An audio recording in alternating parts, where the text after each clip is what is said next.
चार चीज समझ में नहीं आई। क्या? मोदी जी के साथ स्कूल में पढ़ा कौन? हाँ। अब मोदी जी के हाथ से चाय पिया कौन? Good question. अब मोदी जी को भीख दिया कौन? अब मोदी जी का कौन सा दर्जी ऐसा है जिसने 56 इंची का सीना नापा? वीडियो सोशल मीडिया की वायरल वीडियोस पर आधारित है, इसलिए इस पर भरोसा एकदम नहीं करना है। पिक्चर चालू करो बे। चार चीज समझ में नहीं आई। क्या? मोदी जी के साथ स्कूल में पढ़ा कौन? हाँ। अब मोदी जी के हाथ से चाय पिया कौन? Good question. अब मोदी जी को भीख दिया कौन? अब मोदी जी का कौन सा दर्जी ऐसा है जिसने 56 इंची का सीना नापा? यही नहीं, अभी और सुनिए। भाजपा का सांसद तापिर गांव बोलता है, लोकसभा में बयान देता है अंतरात्मा की आवाज पर कि चाइना ने 50 से 60 किलोमीटर जमीन कैप्चर कर ली, तो प्रधानमंत्री जी आपका सीना टाई टाई फूस हो जाता है। किस बात का? अपने मुंह में ला लिया, पहुना के मुंह में छा लिए। मोदी जी जो एक नंबर के पनौती है। मोदी जी जहाँ जाते हैं वहाँ पनौती छा जाता है। गजब बेइज्जती है। अपने घर में थे, इनका घर तबाह था। अरे बाप रे, ये तो धोती खोल रहा है। भरी जवानी घूट घूट कर मरती रही, न वो सुहागन रही न विधवा। मोदी जी वादे के सच्चे होते तो मोदी जी के भी बच्चे होते। बड़ी खबर, ईडी का केस खत्म हो गया केजरीवाल के खिलाफ। ये तो लेटेस्ट न्यूज है। आप बायस हो जाते हैं। चक्कर क्या है कि जब सुधांशु जी सामने बैठे होते हैं ना, तो आपको लगता है कितना इंप्रेस कर दे इनको। गजब बेइज्जती है। ये आपकी जो बड़ी बड़ी बातें थी ना, ट्रिलियन इकोनॉमी, क्या क्या, अरे भैया जो 11 साल से सेंटर में हो और करीब 9 साल से यूपी में हो, हिंदू बच्चा गाड़ी में नाले में गिर के 2.5 घंटा चिल्लाता रहो, मुझे बचा लो बचा लो। समझ रहे हो? अरे काहे कि तुम्हारी ट्रिलियन इकोनॉमी भाड़ में जाए, ऐसे ट्रिलियन इकोनॉमी। तो आपके पास अग्निशामक नहीं है, व्यवस्था नहीं है। मतलब इंदौर में 23 बच्चे मर गए गंदे पानी पीने से। अहमदाबाद में लोग बीमार हो गए, 7 साल की बच्ची मर गई। अरे काहे की ट्रिलियन इकोनॉमी? वो जो तुम्हारे फ्रॉड दोस्त है ना, जिनको बचा रहे हो अमेरिका से, उसके लिए ट्रिलियन इकोनॉमी है ये। अरे साला तुम लोग पागल है क्या? गाय हमारी माता है, इजराइल काट के खाता है, फिर भी मोदी इसको फादरलैंड बताता है। वंदे मातरम, अंधभक्त है बेशरम।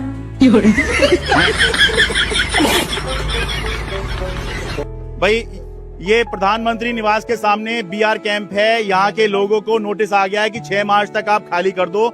लोग सवाल उठा रहे हैं कि भाई साल भर पहले जब चुनाव हो रहे थे, यहाँ से अरविंद केजरीवाल, दिल्ली के पूर्व मुख्यमंत्री के सामने प्रवेश वर्मा, जो आज मंत्री बने हुए हैं, जिन्होंने अरविंद केजरीवाल को हरा दिया है, उस समय चुनाव के समय वो प्रचार कर रहे थे और कह रहे थे जहाँ झुकी वहाँ मकान। ये देखिए लोग ये पोस्टर लेके आए हुए हैं, जो उस समय का पैम्पलेट होगा, प्रचार के लिए होगा। ये देखिए, ये रहा प्रचार का पर्चा। स्वाभिमान का घर, सम्मान का घर, लोगों को कहा गया था जहाँ झुकी वहाँ मकान देंगे। ऊपर लगी है मोदी जी की फोटो, नीचे लगी है प्रवेश वर्मा की फोटो। ठीक है, नई दिल्ली ये विधानसभा क्षेत्र था, जहाँ झुकी वही मकान। तो यहाँ के लोग अब पूछ रहे हैं, क्या हुआ तेरा वादा, वो कसम वो इरादा। मेरे 70 साल से कुछ नहीं हुआ है, वो रियलिटी है। 70 साल से कुछ नहीं हुआ है। ऐसे तो नहीं हो। चलो भाई देखो अब मैं क्या करता हूँ। मेरे 70 साल से कुछ नहीं हुआ है, वो रियलिटी है। 70 साल से कुछ नहीं हुआ है।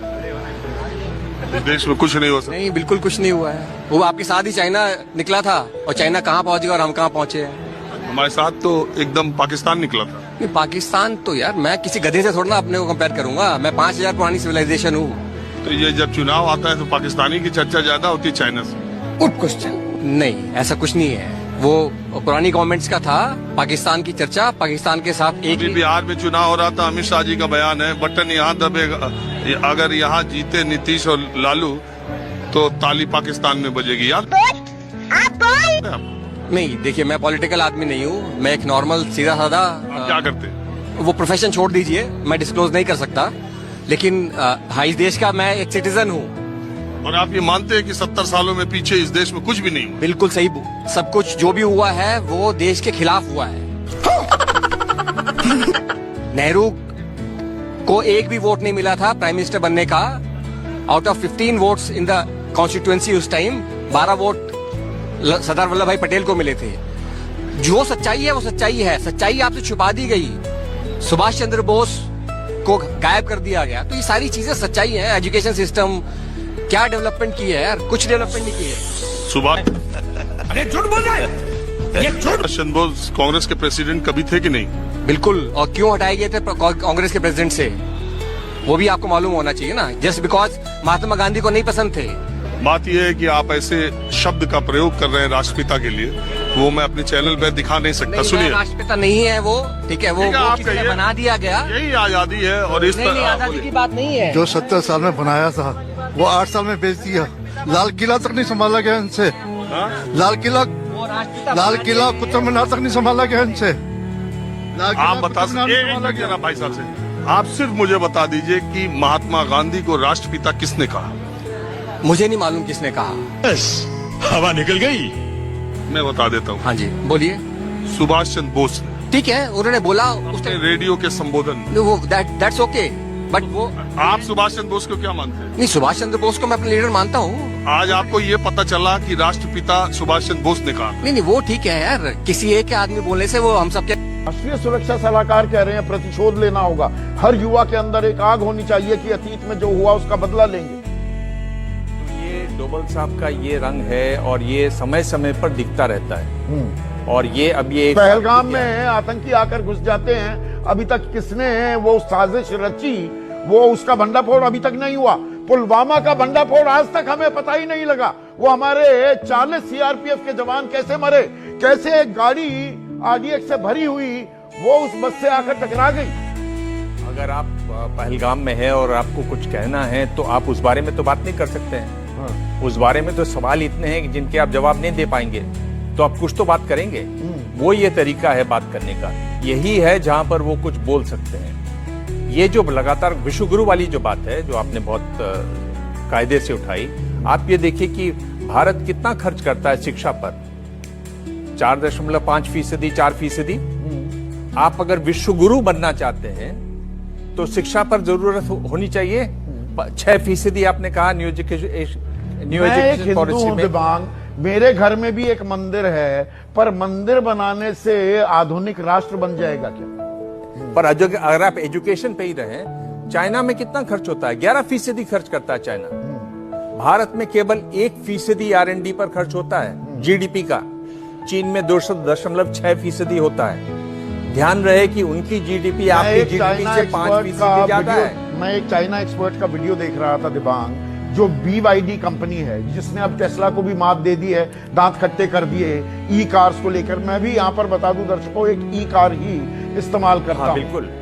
तो BYD के संस्थापक बोल रहे थे कहीं, और इन सज्जन का उसके बाद नंबर था। तो BYD के संस्थापक क्या बताते हैं कि मैंने अपनी सरकार से कहा कि मुझे रिसर्च के लिए $1 बिलियन चाहिए, एक आंकड़ा दिया।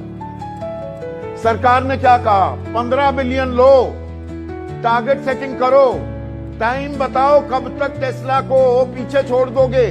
वहां पर 1,20,000 इंजीनियर्स सिर्फ रोबोटिक्स में लगे हुए हैं। 1,20,000। देखिए, मैं चीन घूमकर आया हूं, 2 बार घूमकर आया हूं, और मैंने इसी एंगल से वहां पर काम किया है। रिपोर्ट्स की हैं जो एबीपी न्यूज पर ही चली। आप ड्रोन के जो बिलियनर हैं वो नई टेक्नोलॉजी के दुनिया के पहले बिलियनर हैं, और वो कहां के उनकी नागरिकता, शंघाई में रहते हैं।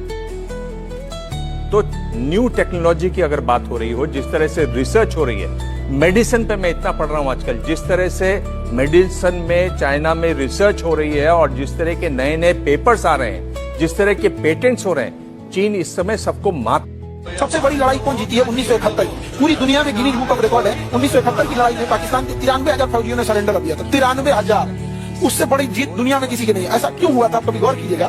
जब हम लोग इंडिया में वो लड़ाई लड़ रहे थे, हम लोग 1971 का, तो इस लड़ाई में अमेरिका ने पाकिस्तान का पूरा भरपूर साथ दिया था। तो वेस्टर्न कमांड जो थी एयरफोर्स ने इसको पूरी संभाल रखा था। कहा कि हम इधर से तो घुसना ही नहीं देंगे एयरफोर्स। समझा गया? एयरफोर्स समझा गया यहाँ पर। और आर्मी, नेवी जो थी यहाँ इस एरिया में, आर्मी ने पूरा इस एरिया को कमांड कर रखा था नेवी के साथ यहाँ। तो एयरफोर्स किसका कौन संभाल रहे थे? कैप्टन इदरीस। समझा? वहीं पे अगर जो समझौता, ये जगजीत सिंह अरोड़ा, जो पाकिस्तान को चारों ओर से घेर लिया था बांग्लादेश को, जगजीत सिंह अरोड़ा सिख जाति से, किसे थे? सिख जाति। एयरफोर्स संभाल रहे थे इदरीस, मुस्लिम में थे, संभाल रहे थे। और जो पाकिस्तान को हरा दिया, जिसने पाकिस्तान को हराया, उस समय पूरी सेना को कमांड कर रहा था जनरल मानेकशॉ, पारसी धर्म के थे, पारसी धर्म से। जब पाकिस्तान हार गया और 93,000 फौज ने सरेंडर किया, तो समझौते पे साइन कराने के अंदर जनरल जैकब यहूदी धर्म के थे। देखो हिंदुस्तान की खूबसूरती, ये हमारा हिंदुस्तान है, समझ गया? अब जाके हमें इतनी बड़ी जीत मिली। और आज लोग कहेगा कि जाति में बटो, धर्म में बटो। यहाँ देख लो, 1971 में धूल चटा दिए थे पूरी दुनिया को, अमेरिका परमाणु बम मारने आया था। लेकिन हम लोग के अंदर ये है भारत। भारत एक देश नहीं है, एक विचारधारा है, एक इमोशन है। और ये इमोशन और विचारधारा तब तक ही जिंदा है जब तक हम सब एक हैं। और जहाँ हमारे अंदर ये जाति धर्म की भावनाएं आएंगी, हम सब बिखर जाएंगे। और विरोध करने के तरीके सबके अलग अलग हो सकते हैं जी। मुद्दा ये है कि देश का प्रधानमंत्री बिल्कुल सस्ते व्हाट्सएप फेसबुक छाप ट्रोल से स्क्रिप्ट सीख के आता है और भाषण सुनाता है। ये वो सरकार है जिसको 3 साल से जलते मणिपुर में महिलाओं के निर्वस्त्र करके गैंगरेप होने पे शर्म नहीं आई। देश के कितने ही राज्यों से हजारों महिलाएं, बच्चे, माइनर्स गायब हैं। भारतीय महिला का नाम एप्स्टीन फाइल्स तक पहुंच गया, तब इस सरकार को शर्म नहीं आई।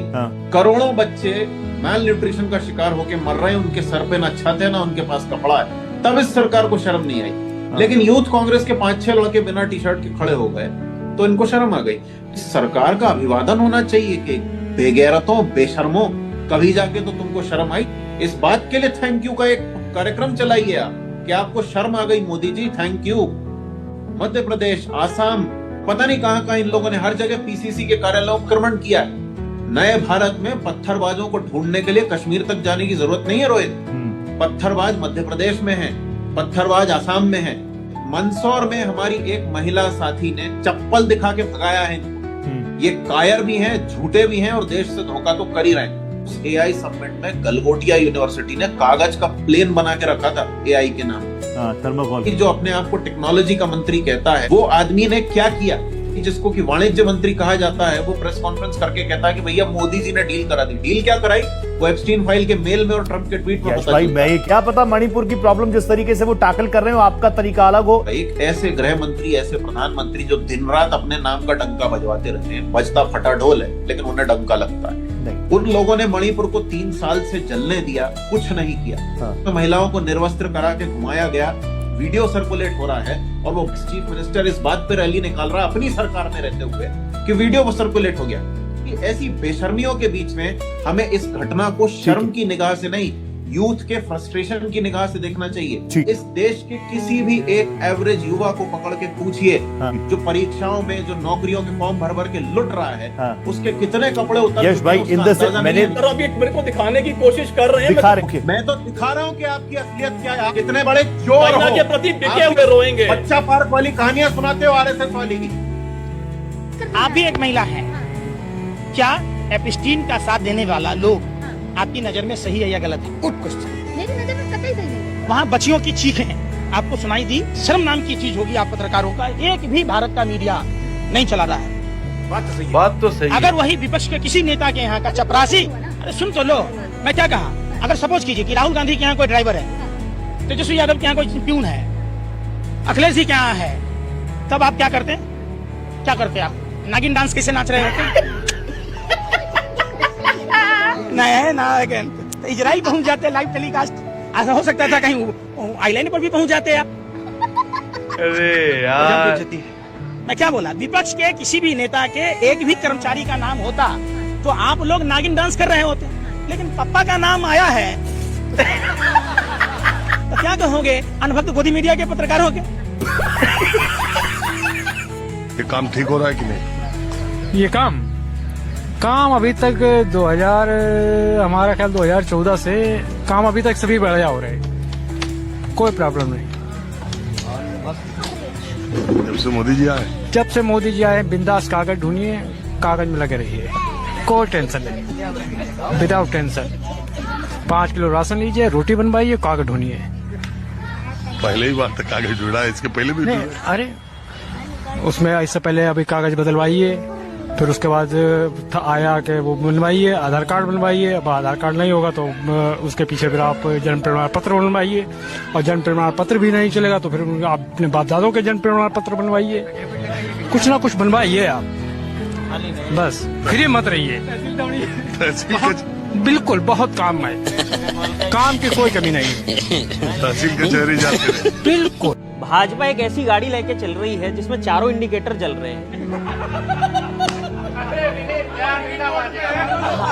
नहीं, आगे के दो पीछे के दो, तो और किधर को मुड़ेगी ये समझ में नहीं आ रहा है। अब सुनिए, ये कंफ्यूज करके रखा हुआ है पूरे देश को, कह कुछ रहे हैं कर कुछ रहे हैं। अनिल जी सुनिएगा, अभी पीछे प्रयागराज में बच्चों ने अपनी नौकरी को लेकर के कुछ प्रोटेस्ट किया तो उनको लाठियों से पीट दिया गया। वहां से शुरू करता हूं।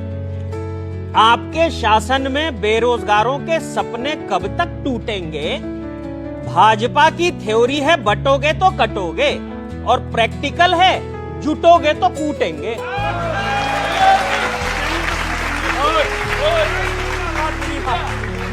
भाजपा भी कमाल है, जहां सरकार नहीं है वहां नौकरी की घोषणाएं बघार रही है, पर जहां सरकार है वहां नौकरी के नाम पे लाठी मार रही है। लाठी लाठी मार रही है। कुछ दिन पहले हेमंत सोरेन ने कहा ये लोग पॉकेट मार हैं, भाजपा वाले, ये लोग पॉकेट मार हैं। शायद उनके बयान महज संयोग थे, पर इसको क्या कहें?